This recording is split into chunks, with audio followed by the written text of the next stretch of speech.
अस्सलाम वालेकुम, मैं हूं शाहजेब खानजादा। अब से 2 दिन बाद गुजरांवाला में मुश्तरका अपोजिशन का जलसा होने वाला है, जो अपोजिशन की तहरीक की सिमत का तयन करेगा। मगर जिना स्टेडियम में जलसा करने की इजाजत ना मिलने की वजह से अपोजिशन ने जीटी रोड पर जलसे का ऐलान कर दिया है। साथ ही अपोजिशन रहनुमा मुसलसल इल्जाम लगा रहे हैं कि हुकूमत बौखलाहट का शिकार है, इंतजामिया के जरिए हिरासा कर रही है, सड़कों पर कंटेनर्स लगा रही है, कारकुनों के घरों पर छापे मार रही है, पुलिस गर्दी की जा रही है।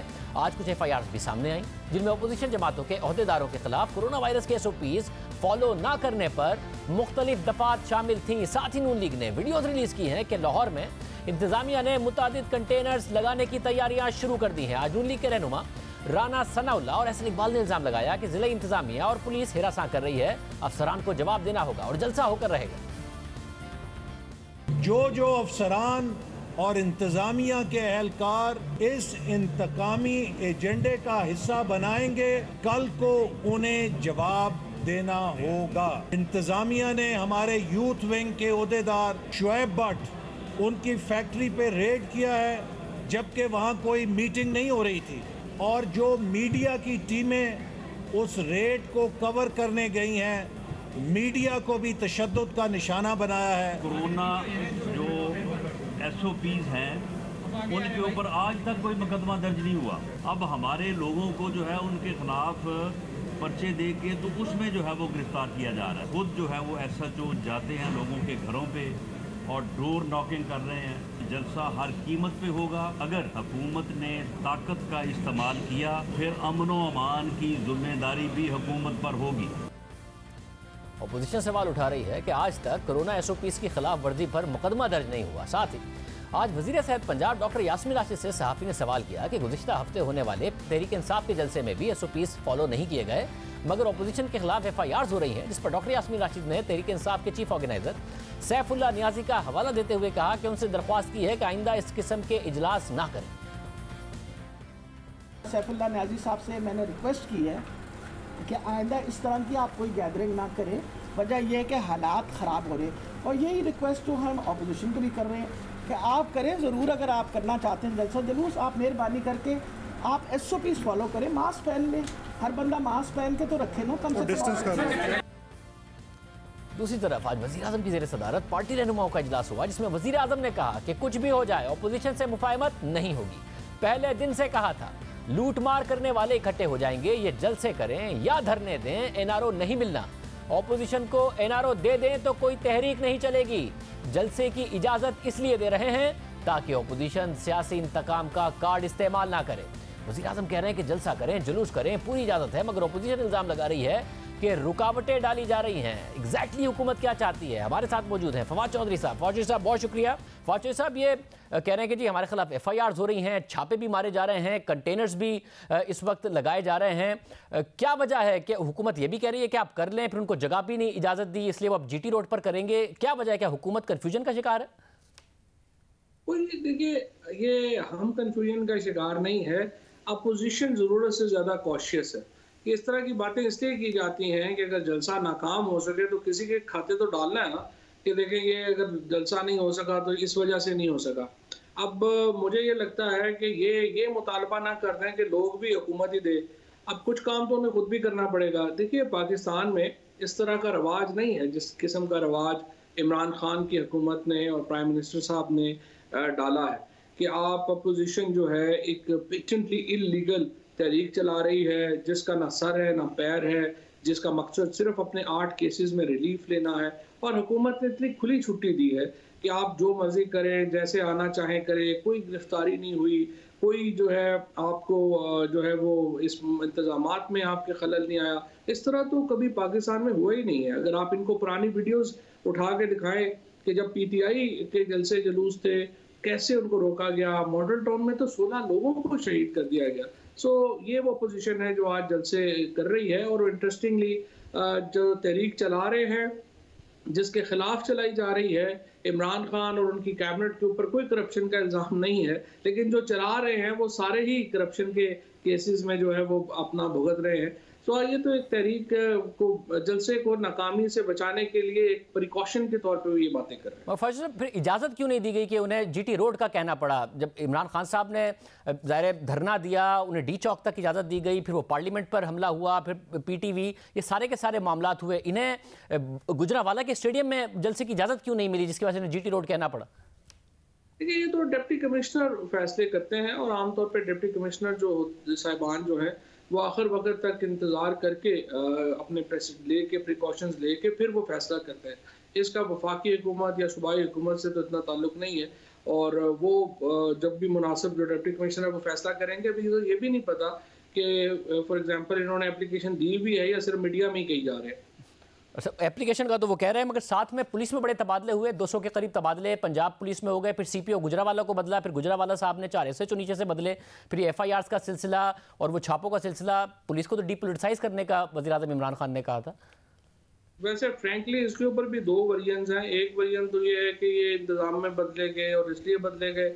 दूसरा, जो हमारे जो पीटीआई के लोग हैं उन्होंने मुझे फ़ोन किए कि देखिए ये उसके ऊपर जो कैप्टन सफदर है एफआईआर हुई है तो ये आपने पुलिस वाले बदल दिए हैं, तो बड़ी जाती है ये तो। और जो लग गए हैं लोग लगे हैं, वो हमारे जो लोग गए हैं वो बड़े ठीक लोग थे और ये थे। तो दोनों वर्जन है। मैं आपको बताऊं फ्रेंकली, इस तरह के जो इवेंट्स होते हैं, बातें होती हैं, कि ये जो ज़्यादातर एक बनाया जाता है, प्रेशर क्रिएट करने की कोशिश की जाती है ताकि ये मामला जो हैं वो पॉलिटिकली अगर गंभीर हो जाए तो उसको भी हैंडल किया जा सकता है। मतलब मगर कैप्टन, ये इसका तीसरा वर्जन भी नहीं निकलता कि जिसने कैप्टन सफदर के ऊपर एफआईआर भी कर दी, उन्हें तलब भी किया जा रहा है, उससे भी हुकूमत खुश नहीं थी। हुकूमत को ज्यादा सख्त कार्रवाई चाहिए ऑपोजिशन के खिलाफ, इसलिए पुलिस ऑफिसर बदल दिए। नहीं, एफआईआर से ज्यादा क्या आप उनको फांसी तो नहीं लटकाना ना, यही कुछ होता था, होता है और क्या होता है। उन्होंने कर दिया और कैप्टन सफदर कोई अपना वो कोई क्या है, वो दिगाल थोड़े ही है कि उनको इससे ज्यादा क्या करना है। उनको उन्होंने एफआईआर कर दी उनके ऊपर और ठीक है सब। मगर इससे भी ये साबित नहीं होता कि हुकूमत जितना एक्शन लेगी उससे ऑपोजिशन की तहरीक में वजन भी आ सकता है, क्योंकि कैप्टन सफदर साहब की वैसे तो ना मीडिया पर खबर चलती है, ना कोई उनका इंटरव्यू होता है, मगर आपने उन्हें खबरों में भी इन कर दिया, उनको तकारीर का भी मौका दिया, अब उनके टिकट्स भी चलते हैं, रेलिवेंट कर दिया। इसी तरीके से अगर हुकूमत कार्रवाई करेगी तो ऑपोजिशन रेलिवेंट ज़्यादा होगी। देखिए, ये जो तहरीक है ना, इसमें कोई अपोजिशन वगैरह के रेलेवेंसी का कोई प्रॉब्लम नहीं है। इस तहरीक का सिर्फ 2 प्रॉब्लम्स है। एक तो एक जनरल, जिस तरह आपने पिछले प्रोग्राम में भी बिल्कुल ठीक ऑब्जर्व किया था कि एक जनरल इंस्टेबिलिटी आती है सिस्टम में और जब अपोजिशन सड़कों पे होती है। लेकिन इसमें जो दूसरा प्रॉब्लम है वो ये है कि ये जो मौलाना फजलुर रहमान साहब के डंडा बरदार मदरसे के बच्चों के ऊपर जो रिलायंस है अपोजिशन की तहरीक का, वो एक सबसे इसमें ख़तरनाक चीज़ है। क्योंकि पाकिस्तान में एक अभी आपने कराची में आप देख रहे हैं, ओवरऑल देख रहे हैं, एक सेक्रेटेरियन फिजा बनी हुई है और उसमें इसको एक मजहबी लीडरशिप के लीड के तौर के ऊपर चलाना और फिर एक उनको जो है वो डंडा बरदार बच्चों के ऊपर रिलाई करना, उससे इस तहरीक का एक कहिए कि कोई सी वक्त जो है वो पुरतशद्दुद ना हो जाए, वो एक प्रॉब्लम है जो सीरियसली जिसको देखा जाना चाहिए। और फौजी साहब, आपका एक तो ये कॉन्फिडेंस है कि जी लोग आएंगे ही नहीं, मगर अगर एक बहुत बड़ा क्राउड ये गुजरांवाला में इकट्ठा करते हैं, फिर कराची, फिर पेशावर, फिर कोयटा, तो उसके बाद भी आपको लगता है कि लोग आ भी जाएं तब भी हुकूमत पर कोई दबाव नहीं है, कोई ऐसा प्रेशर नहीं पड़ेगा, या आपको लगता है कि अगर लोग बाहर आ गए तो एक प्रेशर है? हिस्ट्री के, पाकिस्तान की हिस्ट्री के सबसे बड़े जलसे तो इमरान खान ने किए और आपको याद होगा कि जब उन्होंने ये 2014 में जब लाहौर में मीनार पाकिस्तान को भरा था, उस वक्त कोई सोच भी नहीं सकता था कि इतना बड़ा जलसे भी जो है वो हो सकते हैं। सो उससे आपकी हुकूमत को कोई ख़ास फ़र्क नहीं पड़ा था और बड़े बड़े जलसे जो हैं वो अगर हो भी जाएं तो उससे वो हुकूमतें गिर नहीं जाती, एक प्रेशर ज़रूर क्रिएट होता है। और इमरान खान के पास तो मॉरल करेंसी थी, उनका जो तहरीक थी वो तो एक मॉरल तहरीक थी और वो चला रहे थे। इनके पास तो पीपल्स पार्टी PMLN के पास तो कोई मॉरल करेंसी नहीं है, फजलुर रहमान साहब के पास कोई मॉरल करेंसी नहीं है। तो अगर लेट से अगर आप मदरसे के बच्चों को जमा कर भी लेंगे तो उससे क्या हुकूमत के ऊपर क्या दबाव आएगा या उनकी तबीयत पे क्या फ़र्क पड़ेगा। बहुत शुक्रिया। फवाद चौधरी साहब हमारे साथ मौजूद थे। ब्रेक के बाद हमारे साथ एहसन इकबाल साहब मौजूद होंगे, उनसे इस हवाले से बात करेंगे। एक ब्रेक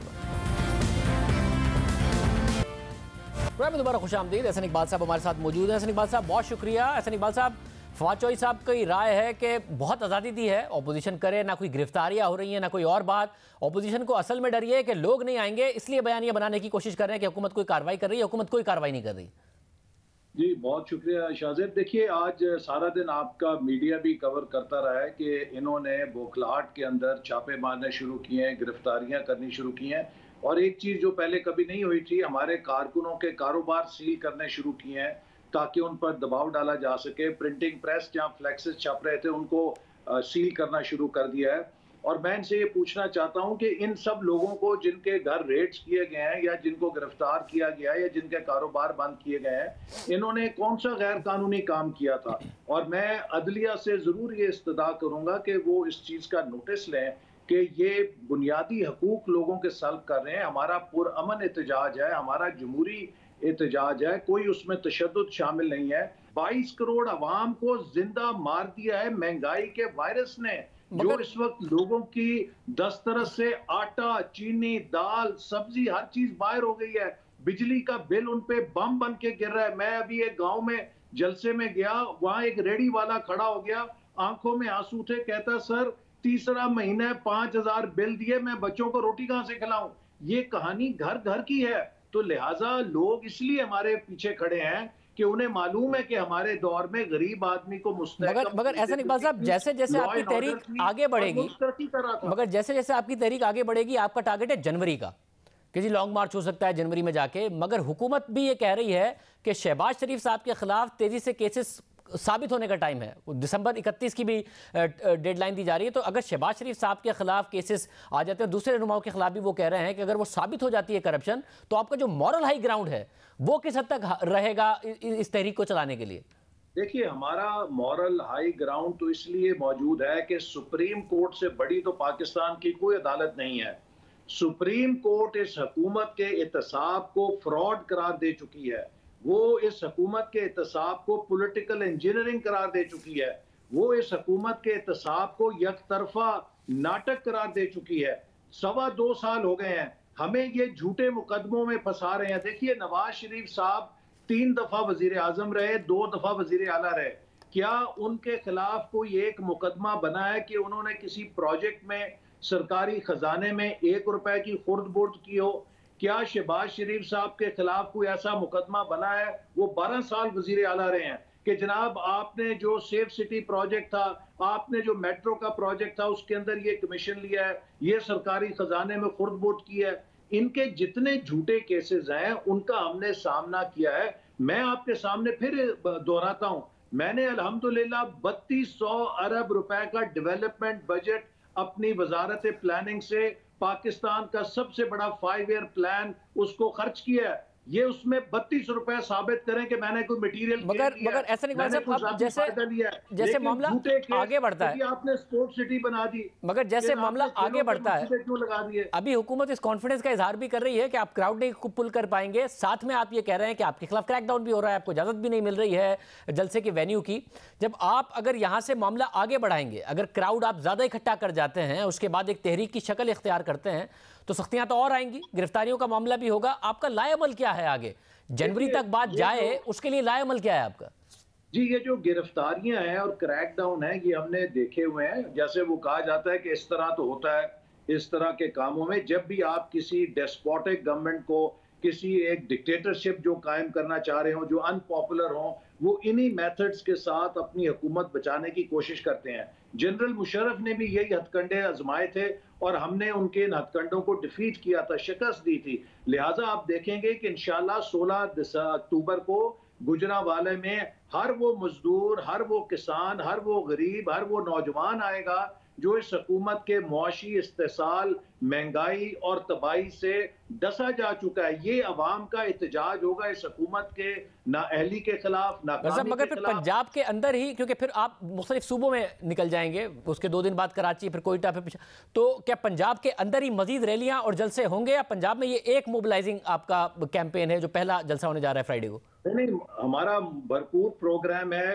हम कुछ प्रोग्राम्स PMLN की सतह पे कर रहे हैं, वर्कर्स कन्वेंशन के जरिए लोगों को मोबिलाइज कर रहे हैं। इसके बाद जो पंजाब में बड़ा प्रोग्राम होगा वो नुक्ता है जिसे कहते हैं आखिर होगा, पीक होगा, दैट विल बी ऑन 13 दिसंबर लाहौर के अंदर, और इंशाल्लाह वो पाकिस्तान की तारीख का सबसे बड़ा जलसा होगा। लेकिन मैं ये बात जरूर कहना चाहता हूं कि इमरान साहब जो हर बात ये कहते हैं मैं एनआरओ नहीं दूंगा, एनआरओ नहीं दूंगा, मैं फिर दोहराऊंगा जनाब, आईन और कानून की वो शिक बता दें जिसके तहत आप एनआरओ दे सकते हैं। आपसे ना कोई एनआरओ मांगता है, आपसे गरीब रोटी मांगता है। आप अपनी हर नाकामी का, नालायकी का एक ही जवाब देते हैं कि एनआरओ के पीछे छुपने की कोशिश करते हैं।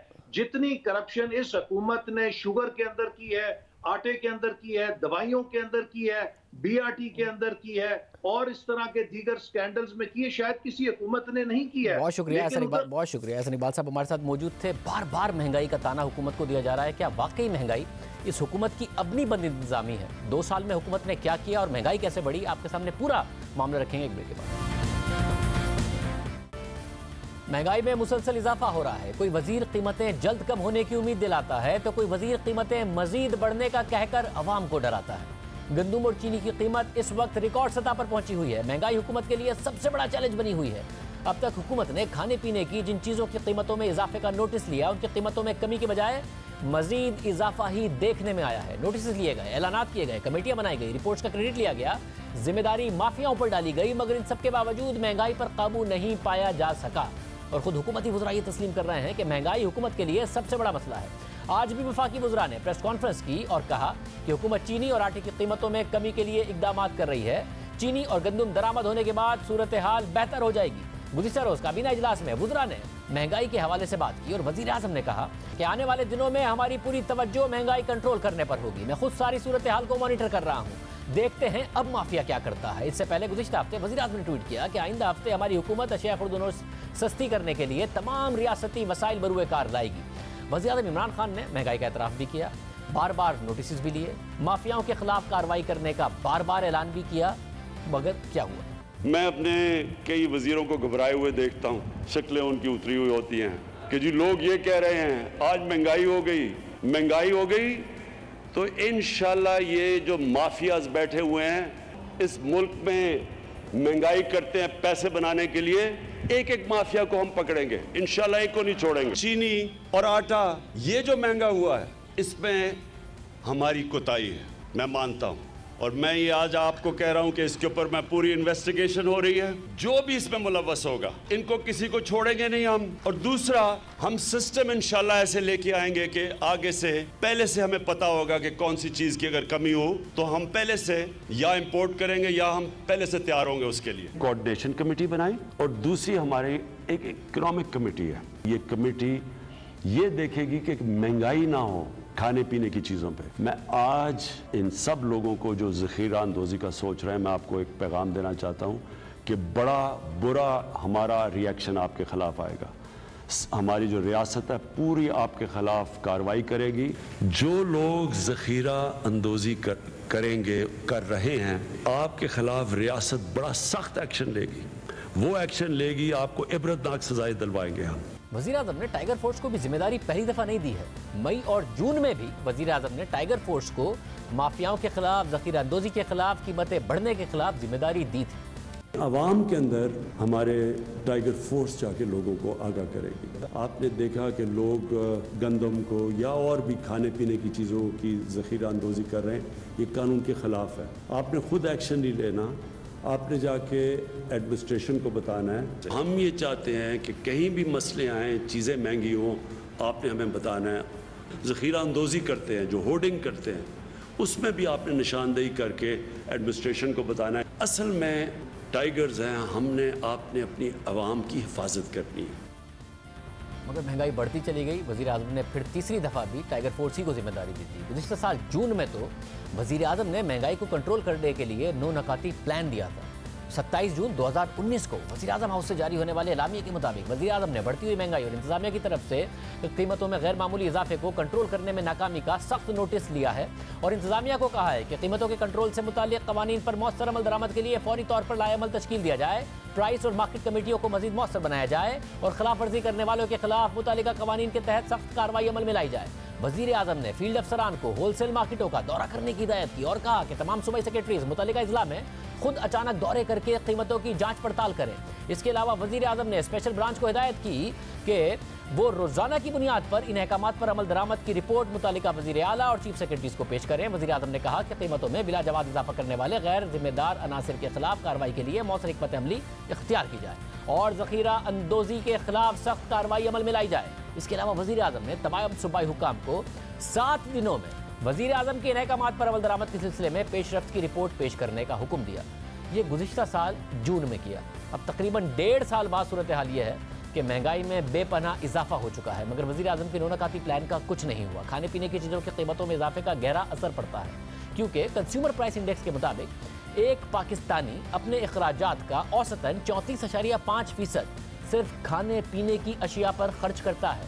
26.6% मकान के किराए, बिजली, गैस के और पानी के बिलों और फ्यूल पर, 8.6% कपड़ों और जूतों की खरीदारी पर, तकरीबन 7% होटलिंग और तकरीबन 7% ट्रैवलिंग, 4% से ज़्यादा घर की तज़ीन और आइश और मरम्मत पर, 3.8% तालीम पर और 2.7% सेहत पर खर्च करता है। यानी किसी भी शहरी का सबसे ज़्यादा खर्चा खाने पीने की चीज़ों पर होता है, 34.5%। और जब खाने पीने की चीज़ें महंगी होंगी और एक आम शहरी के अखराजात पर उसका गहरा असर पड़ेगा तो गुर्बत बढ़ेगी।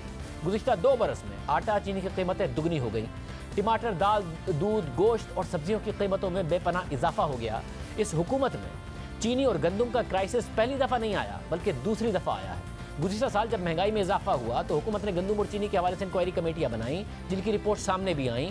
उनमें सबसे अहम नुक्तों की निशानदही की गई। हुकूमत ने रिपोर्ट्स का क्रेडिट लिया मगर रिपोर्ट्स पर अमल नहीं किया। पहले भी बदइंतज़ामी हुई और बाद में भी बदइंतज़ामी हुई। सबसे पहले गंदम का जायज़ा लेते हैं।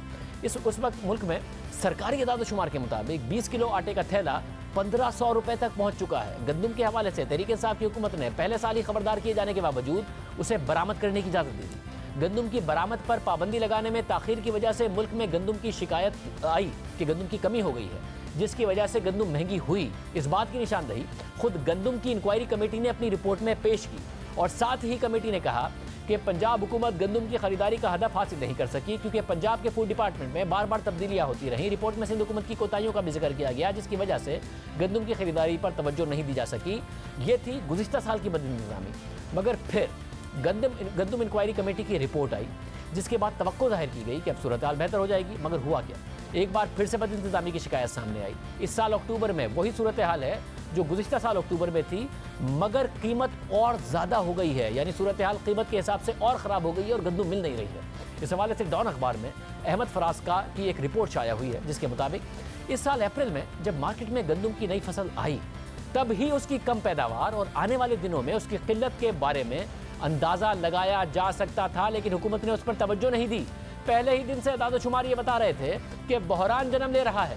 गंदम की पैदावार का हदफ 27 मिलियन टन था, मगर गैर जानिबदार माहिरीन के मुताबिक 25 मिलियन टन गंदम की पैदावार हुई, जबकि हुकूमत ने दावा किया कि गंदम की पैदावार 26.1 मिलियन टन हुई है। एक तरफ पैदावार कम हुई, दूसरी तरफ प्रोक्योरमेंट भी हदफ के मुताबिक नहीं हो सकी। 85 लाख टन के हदफ के मुकाबले में 64 लाख टन गंदम ही प्रोक्योर की जा सकी, यानी 20 लाख टन गंदम कम हुकूमत ने खरीदी। मार्केट पर नजर रखने वालों को अंदाजा हो गया था कि अब मार्केट में तेजी आएगी, कीमतों में इजाफा होगा, मगर हुकूमत को हालात की संगीनी का अंदाजा लगाने में वक्त लगा। आटा मिल मालिकान जो रिवायती तौर पर 15 से 18 लाख टन गंदम खरीदते थे, हुकूमत ने उन्हें भी गंदम की खरीदारी से बाहर रखा, जिसके बाद उन्होंने मार्केट से गंदम की खरीदारी की कोशिश की, जिसके बाद मार्केट में गंदम की डिमांड 15 से 20 हज़ार टन रोजाना हो गई और मार्केट में जखीरा अंदोजों और मुनाफाखोरों को फिर मौका मिल गया कि वो अपनी मर्जी की कीमत लगाएं और सप्लाई चेन को मुतासिर करें। और अब मिलर्स के पास 2 ऑप्शन थे, या तो वो मिल बंद कर दें या फिर महंगी गंदम खरीदें। आटा मिल मालिकान ने दूसरे ऑप्शन का इंतखाब किया, जिसके नतीजे में गंदम की कीमत मई के आखिर तक 2000 रुपये फी मन तक पहुँच गई और जो गंदम मार्केट में आई वो ज़ख़ीरा कर ली गई। हुकूमत ज़ख़ीरा अंदोज़ी रोकने के दावे करती रही मगर कुछ नहीं किया। खुद वफाकी वज़ीर खुराक फ़खर इमाम ने कौमी असम्बली में कहा कि पता नहीं गंदम कहाँ चली गई। अजूबा है कि पहली दफ़ा तारीख़ में ऐसे हुआ है कि सप्लाई आ चुकी है 25.5 मिलियन टन की। अब ये गंदम गई कहाँ है? 66 लाख टन तो खरीदी हुकूमत ने, अब वो कहाँ ये चलेगी? तकरीबन 60 लाख टन ऐसी गंदम है जो मार्केट में है, तो इसके हमें भी नहीं समझ आई। सूरत हाल संगीन होती चली गई तो जून में हुकूमत को ख्याल आया और हुकूमत ने गंदम दरामद करने का फैसला किया, मगर इस दौरान भी गलत एदादो शुमार के साथ फैसले किए गए। रिपोर्ट के मुताबिक गंदम की जरूरत को पूरा करने के लिए हुकूमत ने प्राइवेट सेक्टर को बगैर ड्यूटी के 15 लाख टन गंदम दरामद करने की इजाजत दी, मगर इजाजत मिलने में 1 महीने का अरसा लगा। इस दौरान मार्केट में गंदम की कीमत बढ़ती चली गई, अवाम महंगी गंदम खरीदने पर मजबूर होते रहे। दूसरी तरफ जब पाकिस्तान आलमी मार्केट में 30 लाख टन गंदम दरामद करने की डिमांड लेकर गया तो आलमी मार्केट में गंदम की कीमत $230 फी टन से बढ़कर $280 फी टन हो गई, क्योंकि डिमांड बढ़ गई। हुकूमत ने गंदम की सरकारी रिलीज प्राइस 1475 रुपए फी मन मुकर्रर की थी। यूं आलमी मार्केट में गंदम की कीमत बढ़ने के बाद सपोर्ट प्राइस में 725 रुपए का फर्क सामने आया, जिसकी वजह से प्राइवेट सेक्टर ने दरामद में कमी करते हुए हुकूमत से लोकल मार्केट में सपोर्ट प्राइस बढ़ाने का मुतालबा किया ताकि लोकल मार्केट की कीमत दरामदशुदा गंदम के बराबर हो सके। लेकिन हुकूमत इसके मुमकिन असरात के पेश नज़र इस बारे में फैसला साजी करने में नाकाम रही। प्राइवेट सेक्टर की जानिब से हदफ से कम गंदम खरीदने के बाद अगस्त में हुकूमत पाकिस्तान ट्रेडिंग कॉरपोरेशन को सामने लेकर आई और उसे 15 लाख टन गंदम दरामद करने का हदफ दिया। इसके लिए पाकिस्तान ट्रेडिंग कॉरपोरेशन ने हुकूमत से 75 अरब रुपए मांगे, जिसके बाद वफाकी हुकूमत दरामद होने वाली गंदम की कीमत का बोझ उठाने के लिए मामला सूबाई हुकूमत के पास ले गई, जहां वफाक और पंजाब हुकूमत के दरमियान इस बात का तनाज़ा सामने आया कि सूबे को वफाक सब्सिडी देगा या नहीं। इस दौरान हुकूमत ने रूस से $279 फी टन गंदम दरामद करने का मुआहदा कर लिया, लेकिन बाद में उसको एहसास हुआ कि यह मुआहदा गलत कीमतों पर किया गया, जिससे हुकूमत को आगे होने वाली दरामदाद में नुकसान होगा। हुकूमत की गंदम के मामले पर गैर यकीनी और की वजह से आज उसकी कीमत में मुल्क की तारीख की बुलंद तरीन सतह पर पहुँच चुकी है। हर सूबे में आटा मुख्तलिफ कीमतों पर फरोख्त हो रहा है और ये खदशा जाहिर किया जा रहा है कि आने वाले महीनों में उसकी कीमत में मजीद इजाफा हो सकता है। अब बात करते हैं चीनी की। माजी में वज़ीर आज़म ने जब भी एक्शन लिया उसकी कीमतों पर उल्टा असर पड़ा। फरवरी में नोटिस लिया तो चीनी की कीमत 79 रुपए की थी। फिर मार्च में शुगर कमेटी की रिपोर्ट आई, मजीद एक्शन लिया और शुगर कमीशन बनाया तो चीनी की कीमत 80 रुपए से ऊपर चली गई। फिर शुगर कमीशन की रिपोर्ट आई और मजीद एक्शन का ऐलान किया तो चीनी की कीमत 90 रुपए चली गई। फिर मजीद एक्शन का ऐलान किया तो चीनी की कीमत 100 रुपए से भी ऊपर चली गई। शुगर कमीशन की रिपोर्ट मई में सामने आई, जिसमें यह बताया गया था कि चीनी की पैदावार मुल्क की ज़रूरत से कम है, मगर फिर भी वक्त ज़ाया किया गया, कीमत बढ़ती चली गई। फिर जुलाई में हुकूमत ने चीनी दरामद करने का फैसला किया और हुकूमत का दावा है कि अब 10 से 15 रुपए कीमत में कमी आएगी। यानी अगर कीमत में कमी भी आएगी तो शुगर कमीशन की रिपोर्ट के मुताबिक 63 रुपए 13 पैसे की चीनी नहीं होगी। 2019 में हुकूमत ने चीनी और गंदम बरामद कर दी, लोकल मार्केट में कीमतें बढ़ गई। अब सब्सिडी देकर और टैक्स मुआफ करके दोनों अशिया को दरामद किया जा रहा है और डॉक्टर हफीज पाशा के मुताबिक आवाम की जेब से सिर्फ इन 2 अशिया की वजह से एक साल में 330 अरब रुपए मजीद निकाल दिए गए। मगर वज़ीर आज़म माफियाओं के खिलाफ कार्रवाई का दावा और वादा करते रहे। प्रोग्राम में बड़ी शामिल करते हैं।